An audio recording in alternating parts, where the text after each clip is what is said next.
कालू जी, अगर मेरा बस चले तो मैं इस कबूतर को जिंदा जला दूं। और गौरी, अगर मेरा बस चले तो उस छोटी गुनगुन चिड़िया को जंगल से निकाल दूं। जब देखो मेरे चोरियों का भांडा फोड़ती है।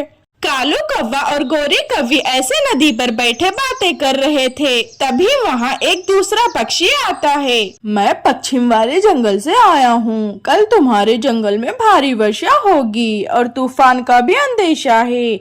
आज ही ये जंगल खाली कर दो। मैं औरों को भी खबर करता हूँ। ठीक है, तुम जाकर दूसरे जंगल के पक्षियों को सावधान करो। हम अपने जंगल के सभी पक्षियों को बता देंगे। ठीक है, अभी सबको बता देना, कोई रह न जाए। मैं चलता हूँ। ऐसे खबर देकर वो दूसरे जंगल का पक्षी वहाँ से चला जाता है। कौवे तो एक दूसरे को देख रहे थे। यही सही मौका है गौरी, सबको मजा चखाने का। अब ये खबर हम किसी को नहीं बताएंगे। एकदम ठीक कहा, मैं भी यही सोच रही थी। अब चलो जल्दी हम अपना सामान बांधते हैं और ये जंगल छोड़ देते हैं। ऐसे बुरे कौवे भागे भागे अपने घर चले जाते हैं और अपना सारा जरूरी सामान लेकर जाने लगते हैं। तभी मिट्ठू तोता और गुनगुन चिड़िया उन्हें देख लेते हैं। अरे कालू गोरी, ये सामान बांधकर तुम कहाँ जा रहे हो? तुमसे मतलब हमारी मर्जी, हम कहीं भी जाएं। गौरी बहन, मिट्ठू तोते ने ऐसे ही पूछ लिया। आप तो खामखा गुस्सा करने लगी। अब हटो हमारे रास्ते से कमजोर चिड़िया। जब देखो ताका झाकी करते हो, हमें जाने दो। चिड़िया और मिट्ठू एक तरफ हो जाते हैं। गोरी कालू वहाँ से चले जाते हैं। वो उड़ते उड़ते जंगल से काफी दूर निकल गए थे। गौरी, जंगल से तो निकल आए, अब रहने के लिए घर का जुगाड़ भी करना होगा। कालू जी, वो देखो बना बनाया घर मिल गया। जल्दी चलो, मुझे लगता है वो घर खाली होगा। फिर दोनों कौवे जल्दी से घर के अंदर चले जाते हैं। घर में कोई नहीं था। कालू जी, अच्छा खासा बना बनाया घर मिल गया। हम यहाँ मजे से रहेंगे और हमारे दुश्मन मरेंगे, बुरी मौत मरेंगे। इस तरह से कौवे बहुत खुश होते हैं। आधी रात मौसम बिगड़ने लगा था। आंधी तूफान कमजोर घरों को उड़ा ले गया। मोनी, हमारा घर टूट गया। जल्दी चलो, कालू चिड़िया के घर चलते हैं। कबूतर जी, हमारा घर तो नया था, फिर भी टूट गया, कैसे? मोनी, ये सब छोड़ो, अब अपनी जान बचाएं। आओ जल्दी मेरे पीछे आओ। गुड़िया बेटी, मेरे पास आ जाओ, मुझे कस के पकड़ लो। मम्मा, हमारा घर हिल रहा है, मुझे बहुत डर लग रहा है। हमारा घर कहीं टूट ना जाए। गुनगुन चिड़िया का घर जोर जोर से हिल रहा था और धड़ाम से नीचे गिर जाता है। कबूतर मौके पर जाकर गुनगुन चिड़िया और गुड़िया की जान बचाता है। कबूतर भाई, आपने सही समय पर आकर मेरी और गुड़िया की जान बचाई, आपका धन्यवाद। गुनगुन बहन, हमारा घर भी तूफान में उड़ गया। हम आपके घर आए थे, लेकिन हमने देखा तुम दोनों दबे पड़े हो और जल्दी से तुम्हें बाहर निकाला। ऐसे गुनगुन चिड़िया और कबूतर का परिवार एक पेड़ पर बैठा था।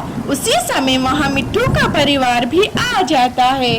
दोस्तों, ऐसे तेज बारिश और तूफान मैंने कभी नहीं देखा।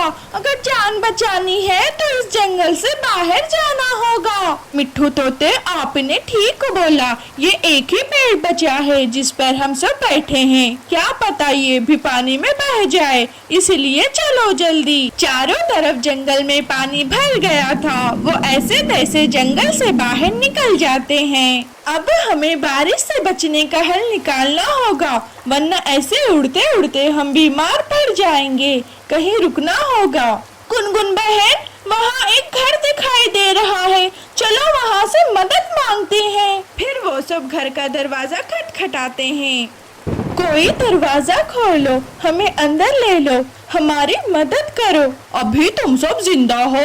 ऐसे तूफान बारिश में मरे नहीं? जब नहीं मरे तो अब मर जाएंगे, जब घंटों तक बारिश में भीगेंगे। और सबसे पहले मरेगी तुम चिड़िया और तुम्हारी बेटी गुड़िया। अब समझ आया दुष्ट कौवो, तुम दोनों जंगल छोड़कर क्यों भागे थे? तुम्हें पहले से पता था और हमें बनने के लिए छोड़ दिया। तुम बुरे पक्षी हो। कमजोर छोटी गुनगुन चिड़िया, तेरी वजह से मैंने बहुत मार खाई है। एक बार तो मेरी मूंछ जल गई, चोंच टूट गई, अब तेरी बारी। कालू कौवे ऐसा मत बोलो, हम सबके घर टूट गए हैं। कृपया हमें अंदर आने दो, हमारे छोटे बच्चों पर रहम करो। ओए मोटे कबूतर, चल भाग यहाँ से। तू बड़ा मुझसे लड़ता था, तुझे तो अब पता चलेगा गौरी कौवी क्या चीज है। वो सब पक्षी कालू गौरी से मिन्नतें करने लगते हैं, मगर उन दोनों को तो जरा भी दया नहीं आती। फिर वो सब वहाँ से उड़कर दूर चले जाते हैं। छोटे बच्चे तो लगातार रोए जा रहे थे। गुनगुन बहन, गुड़िया का शरीर तो आग की तरह तप रहा है, उसे बहुत तेज बुखार है। नहीं, मेरी बेटी को कुछ नहीं होगा, मैं उसके लिए घर बनाऊंगी, अब चुप नहीं बैठूंगी। गुनगुन बहन, इतने जल्दी हम घर कैसे बनाएंगे? इस अंधेरे में कहाँ जाएंगे? कबूतर ने ऐसा बोला ही था। तभी गुनगुन की नजर धनिया के पेड़ों पर जाती है। दोस्तों, हम धनिया का घर बनाएंगे, तुम सब मेरी मदद करो। सब पक्षी मिलकर किसान के खेत से धनिया तोड़ कर लाते हैं। गुनगुन चिड़िया जल्दी जल्दी से घर बनाती है। लगातार 1 घंटे की मेहनत के बाद धनिया का घर बन जाता है। अरे वाह गुनगुन चिड़िया, तुमने तो कमाल कर दिखाया, धनिया से घर बना दिया। मिट्ठू भाई, मेरी माँ ने मुझे सब सिखाया है। अब चलो जल्दी से घर के अंदर चलो। फिर वो सब पक्षी सुकून से धनिया के घर में रहने लगे थे। उधर कौवे मजे से सो रहे थे। तभी घर की मालकिन चील जोर जोर से दरवाजा बजाती है। ना जाने कौन कमबख्त मेरे घर में घुस बैठा है। खिड़की से देखती हूँ, कालू जी, लगता है गुनगुन चिड़िया मोटा कबूतर फिर से आ गए। हम दरवाजा नहीं खोलेंगे। क्या कहा? दरवाजा नहीं खोलेगी? अभी अंदर आकर बताती हूँ। ये घर मेरा है, तुम दोनों अंदर कैसे घुसे? चील खिड़की से अंदर जाती है और दोनों को बहुत मार के घर से बाहर निकालती है। आइंदा मेरे घर के पास भी ना दिखना, वरना जिंदा नहीं छोड़ूंगी। हाय कालू जी, मेरे सर से तो खून निकल रहा है। डायन चील ने मुझे कितना मारा। गौरी पहले ही आधे मर चुके हैं, अब बारिश में भीगे तो पूरे ही मर जाएंगे।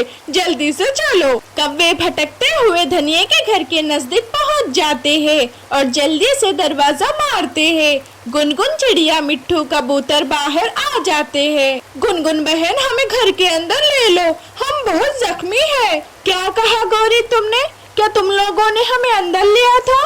भाग जाओ यहाँ से, तुम हम सबको मारना चाहते थे। गुनगुन बहन, वो घर चील का था, उसने हमें बहुत मारा, अब कहीं जाने की ताकत नहीं बची। हमें प्लीज घर में ले लो, तुम तो बहुत अच्छी हो। नहीं चिड़िया बहन, इन पर दया न करना, ये दुष्ट हम सबको मारना चाहते थे, इसलिए अकेले भाग आए। मिट्ठू तोता दरवाजा बंद कर लेता है। गौरी कालू बाहर रोते हुए रह जाते हैं।